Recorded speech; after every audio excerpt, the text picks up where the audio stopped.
that maneuver where he tries to grapple to frontside low. No surprise that the entire lobby would look at Rise in the process. It's just incredible stuff that he didn't get knocked. Just like how Muzz fell shortly. Paper trying to keep things going, but he's not gonna have a chance to revive Muzz. Simply too far in here. He's gonna have to leave his duo behind. Don't even think he had a chance to collect any of the materials left over from Muzz. Now Paper knows he's just gotta get ahead of where this zone pool is going. He was just a couple moments away from being able to secure that loot, but he finds a new body instead. And there goes the material a little bit, but the material he needed nonetheless there. And Paper is right back into this game here. And we called it. We knew Miro and Cooper were eyeing them up, but look at high ground. Clips and Epic Whale once again going for a high ground retake here. This is the second game in a row now. So bold and accurately actually managed to take this high ground this time around, and it is theirs for the time being, but Clips doesn't have a lot of material, so he has to turn and burn on the lobby. Although he has limited medium ammo, he has so much light ammo to work with. On the low ground, Cold and Acorn from the depths coming back into the game here against all odds now are at 6 eliminations, front side of low ground zone. Arguably some of the pioneers of this type of play style in motion in endgame right now. Aviv and Bugha, though, looking to give the low ground a little bit of a challenge here. Aviv, Bugha, likely also going to opt for a high ground take if their chance arises. But inside the depths of the congestion, inside of some of these lower layers, Clicks, Epic, they'll be picked off. As Ritual now look to try and overtake front side low. Cooper and Miro directly next to them is also tarping through front side low. Peterbot and Pollo, though, not trying to let anybody have fun underneath them. They've got so much suppressive fire going into these low ground builds. Worth noting, Paper is still alive as well in the zone. He makes it well into the top 10 now for another game. Absolutely incredible as he was by himself, and he falls to the hands of Miro, of Cooper, who, by the way, were taken out from 45th in game number 1. Here for game 2, their fight, they wait all the way back into the top 10 and plenty of eliminations to boot for it, to show for it as well. Pollo and Peterbot making up for this time too. Finds Chimp here on the high ground, and this is all but their game to lose at this point, as they have all of the momentum here in their favor. Can't ever count out Aviv and Bugha, though. Aviv with that Frenzy Yado, gonna make quick work of Scissor. Will manage to pick up the material, but at the expense of his white HP. At least the Flowberry Fizz will get Aviv back to full shield. Aviv and Bugha now just trying to tarp directly underneath Peterbot and Pollo. Behind Peterbot, though, he spots out Cooper, who's trying to play spoiler to the high ground. Minimal chop, but it's gonna be Peterbot, Pollo challenging Bugha, Aviv. Aviv knocked inside of the bush. Peterbot, Pollo, they know it's just them versus Bugha. Bugha can't make it happen this time. Peterbot, Pollo finding the victory royale here in match number 2.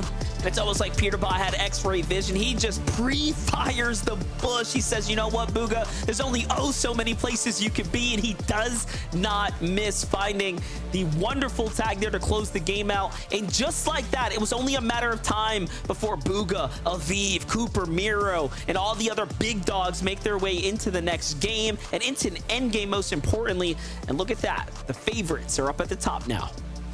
Definitely looking very chaotic, though. Neither the low ground or the high ground were ever really all that safe or confirmed. It wasn't until really that final moving zone that we see Pollo and Peterbot finally managing to... Totally going to change here once this game's over. Take a look at the storm here, the edge where Cooper and Miro positioned up. They have continued to seemingly know where I think the zones are going. They might have honestly secured another forecast tower for all we know at this point. They have been just in such key positions every single time.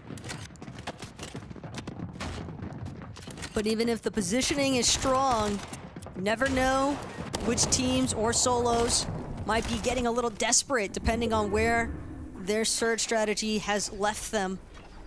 Acorn and Cold, though, they've been on the low ground for quite some time, and given that they're at the front side of this zone, Clicks, Epic, they definitely want to try and control high ground for the time being, but it's really just going to depend on if they can prevent these teams from just grappling up to them, because that's been the main crushing factor for the high ground.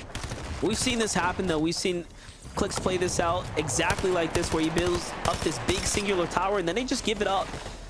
I think they've learned their lessons, but this time it seems like they want to commit once again. So I wonder what learnings are they taking into this high ground hold here. This time, Dan Redux looking for revenge. They fought them earlier in game number 1. They actually were the team that first take them out, and now they lose high ground to them. And you can see this is what I'm talking about. This is the risk of going for height. Now look, Clix is in a terrible position here with no material, and you have all these other teams trying to throw their hat into the mix here. And up come Rise and Iamzo, up go Agers and Kanata. Everyone that needs these big games to either come back or huge games to solidify a top position are right back in the mix. And this is incredible for Clix and Epic to find the refresh and to go straight back to the top with their newfound mats. But Clix just building up with wood. Surely someone from down below is going to be able to spot that one out and look for the chop. Right now, though, Cooper and Miro a little bit more preoccupied with the solo that tried to jump into their box. That's going to be a nice little pickup there for Miro and Cooper. Point elimination. Mild siphon on the materials. Clix Epic, though, dropped to secondary height for the time being because of Peterbot and Pollo, current high ground overlords.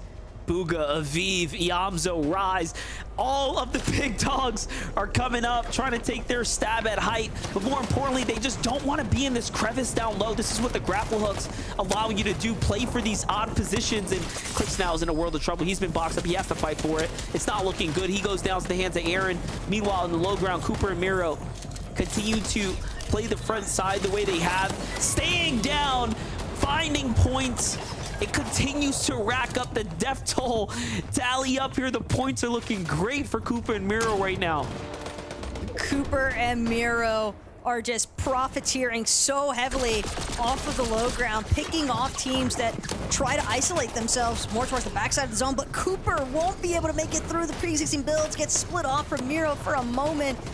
And the stone tick damage, just too much for him to deal with. As now Miro uses his final shield potion. It's all about placement points. He's trying to hang again towards the backside of that zone, trying to stay ahead of the congestion, but nearly goes down. Quick moment of relief. But again, with 0 builds, he's forced to the low ground. He's forced to just try and scurry around here, hope that nobody spots him out. Goes for a massive shot, but it's going to be Iamzo who comes out on top. And I love that. Iamzo and Rise played that smart. They jumped down with the ramp, edit together, making sure they don't leave any room for error. And they are playing exceptionally well. They're actually playing so good here that Peterbot and Pollo might just have a run for their money. There are no more heals here left to survive the White Storm. They just have to fight it all the way for the low ground. Iamzo knows how to play these peaks. It's textbook, but it's not good enough. The trades are good, and Peterbot wins another game, putting him right back into the top 10, into the conversation. Peterbot and Pollo, they snuck up on the high ground, and they snuck this one away from Iamzo and Rise. It truly looked like this was going to be the Iamzo and Rise show, but Peterbot, one more time, reminding all of NA exactly why his mechs are considered to be one of the highest on this region. And it's incredible. You would think the meta changed from last week to this week.